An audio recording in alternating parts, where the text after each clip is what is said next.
Hi, it's Mandy Moore. I'm here at Popsugar Playground, and I'm gonna be taking a stroll down memory lane, looking at some old throwback pictures on Instagram. So this first picture is of me and Shane West, one of the final scenes of A Walk to Remember, where our characters get married. I just remember having the most incredible, sort of life-changing experience being a part of that movie. I turned 17 while we were making it. It felt like summer camp in the best possible way, and I completely fell in love with Shane. And just the experience, I was like, oh, I want to be an actor. The next shot is I guess, technically my first film role. It truly felt like a summer camp experience because everybody was like a young person on the Princess Diaries, and we shot mostly in Los Angeles and a little bit in San Francisco. And I just remember not knowing anything. Like, I didn't know what I was doing. I was super overwhelmed and intimidated.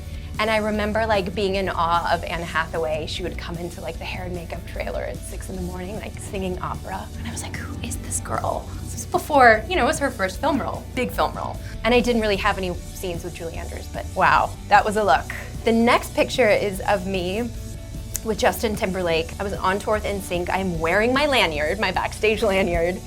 It was the one and only time I crossed paths with JT, and he, was everything. I was kind of in awe of those guys as well. Like, they seemed so untouchable, touring with a boy band.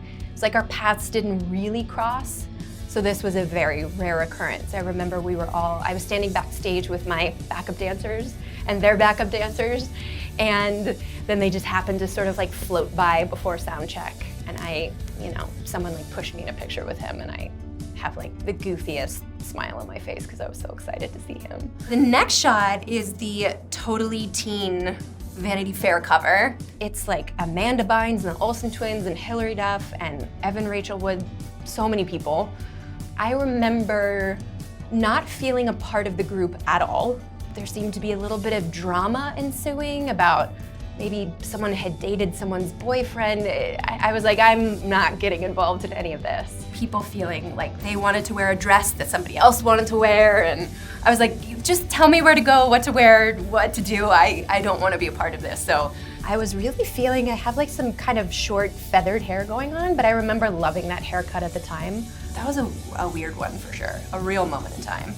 Oh, there's a picture of me with Stevie Nicks. So in 2008, I opened for her for a couple of shows, and it was the highlight of my life. She was so normal and chill and cool, and she gave me one of her famous moon necklaces, and I still have it. It's like on a silver chain. My very first award show, Billboard Awards 1999, Las Vegas. I thought that Gwyneth Paltrow was so chic. Remember when people used to wear sort of those ball gown skirts, and then they would wear like a little tiny cropped like cashmere sweater or like a twin set with it? I thought that was the epitome of chic, and I wanted to replicate that, except I, for some reason, have a like neon green, purple, and bright pink plaid taffeta skirt with like a high like turtleneck Angora sweater with Swarovski crystals on them. I didn't get to go to my prom, so in my mind I was like, this is prom. This is exactly what I would wear if I were going to prom. And in retrospect, it was hideous. Here's a picture of me from MTV Spring Break in Cancun with Pink, back when she really had pink hair, like the magenta hair. And Cisco Thong Song. Remember him? I was probably 16, should not have been at spring break.